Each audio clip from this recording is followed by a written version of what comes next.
Hey, professional grinders, it's Nubian. So today I just want to do like a story time, and I want to just speak on a certain situation that just happened with me and this well-known motivational speaker named William King Hollis. Some of you may not know him, but some of you may have seen this viral clip on social media. It's two type of people, Tom. It's people that's addicted to taking, and it's people that's addicted to giving. Some people, if they can't take, they can't breathe. Some people can't give, they can't breathe. So actually, William King Hollis and I have been in contact for the last 2 years, and we've been speaking about doing a project together. You know, he's actually shared my stuff on his story. You know, we've been in correspondence and on more than one occasion about him doing an introduction to one of my books. So we actually came to an agreement of $300 June 16th that he would do actually a forward to a book that I've worked on. Actually, it's dropping soon, called The 10 Grind Commandments, The Laws of a Professional Grinder. Be on the lookout for that. But yeah, he agreed to do the forward of that book for $300. So this is someone that I actually have been a day one supporter of. You know, someone that I've always put on their motivational speeches to encourage me. You know, and he's inspired me. He's somebody that I actually looked up to and admired. And actually, he felt the same way as far as him admiring me, because this is what he had to say. Most definitely, Queen. You know, I support your movement and what you represent. You wake up every day and grind at this shit, and I see you. Coaching programs is an amazing stream of income. I actually was inspired by you to start doing it on a large basis, and it's really doing well. As far as the book, I'm going to give it everything I got to make sure it's an amazing video. I'm about to send over my number now. If you got time to call, shit, let's hop on right now. Real quick. So that phone call that he asked me if I had time to hop on, I was a little caught off guard because it's like, initially, he blurred the lines of professionalism very early on in the conversation. You know, he mentions my sexuality and how even though I'm a lesbian, he loves the fact that I carry myself like a queen. And I definitely interpreted that as, you know, even though you're gay, you're not like those other gays. He also went on to say, you know, you don't be, you know, trying to put all that on the kids. First of all, that's inappropriate. Second of all, what are you talking about me basically putting homosexuality on children? Completely inappropriate, completely out of line.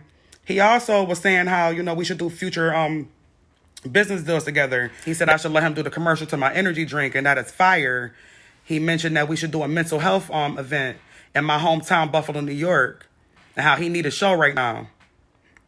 And, you know, I felt a little uncomfortable after he made that statement, but I basically was like, you know what, I already gave him my money. You know, sometimes people just talk too much. I just really just want to get this done. The purpose of the call was for one thing and one thing only, and that was actually for me to tell him how I want him to do the introduction to my book. It wasn't to say that I need to come down to Atlanta and fuck with you and, you know, invite me on double dates with your wife or talking about my sexuality.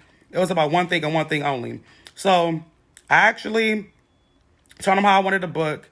That was on a Friday. He told me he'll have it to me Monday. You can cash app it, Queen, and then we can hop on the call possibly on Sunday so you can break down the book and let me know how you want me to present it. I'm going to knock the video out by Monday. So a week passed. So I wait like 9 days later, hit him up. I'm like, you know, I hope all is well. Do you have any update on when you think you'll be able to get that 30-second video back to me? He waits some hours and he writes me back and say, this week, Queen. Now, mind you, I gave him the money June 16th on a Friday. He was supposed to have it Monday. A week passed by. I hit him up on a Sunday.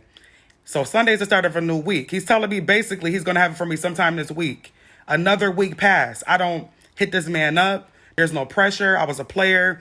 You know, I was letting him have his space and time to fulfill the obligation that he agreed to, that he got paid to do. All right? And then it got to the point where I'm like, okay, at this point, I don't even feel like you're going to ever give me the video. I actually feel like you scammed me. And then not even just that, he's sending me DMs, at least 4 different videos of him. Not what he got paid to do in the video, but 4 different videos of himself that he's actually just randomly sending to my DM. So at this point, I write him and I say, hey, can you please send me my money back? Just like that. Any other time, anytime I've ever spoke to him, he got back to me like Johnny on the spot. When we talking money, you getting back to me like Johnny on the spot. But when I'm asking for a refund, it's crickets. At this point, you never intended on ever giving me the video. You're literally on social media all day, every day. You're making like at least four or more posts every day on social media, and as well as sending me videos. So it literally wouldn't have took you no time to do a 30-second video that you just got paid for and that you said you were going to have back to me. So I sent him another message, and I'm basically telling him that I felt like I was scammed. But I'm about to show you the message real quick. Read this.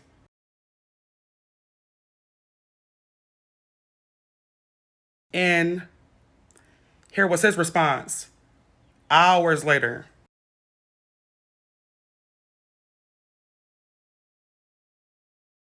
And here's my response to that.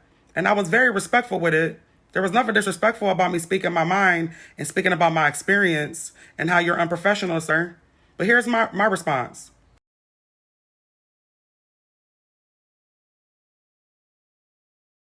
So now, because he definitely got the message. He had just made a post online. So now, because you already have been completely unprofessional from the beginning, okay? He waits to 5:13 a.m. in the morning to text my phone, okay? Talking crazy. So just look at what he wrote me.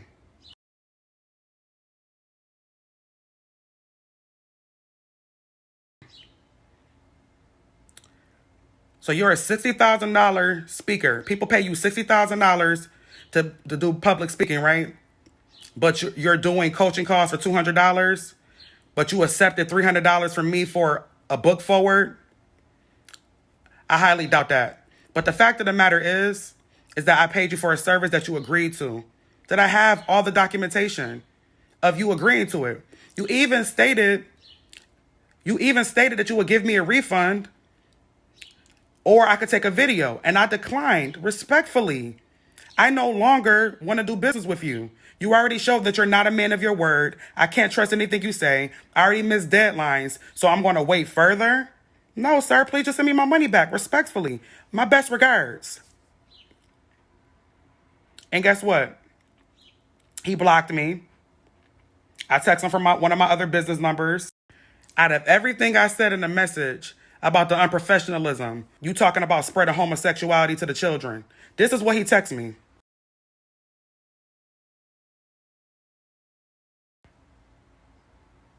This is crazy. This can't be the same William King Hollis that I looked up to. This can't be the same William King Hollis that brought me through some days and when I need a motivation. Sir, you're very emotional and you're very disrespectful and you're homophobic, misogynistic, and you're a fraud. You're not who you say you are. Point blank, period. Sir, I never paid to get on the phone with you. I never paid you for coaching, sir. I paid you to do a forward of my motivational book. Wow. That's it. That's all. I didn't ask for all the unprofessional conversation. I didn't ask about going out to chill with you, hang with you. I didn't ask about none of that, sir.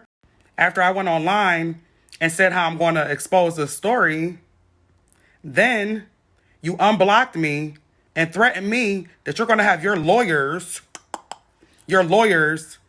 contact me and sue me for defamation of character after I told you that I already went online and e-filed to take you to small claims court. And you needed that $300. That's why you have a problem sending it back to me. So please believe that you're not going to silence me.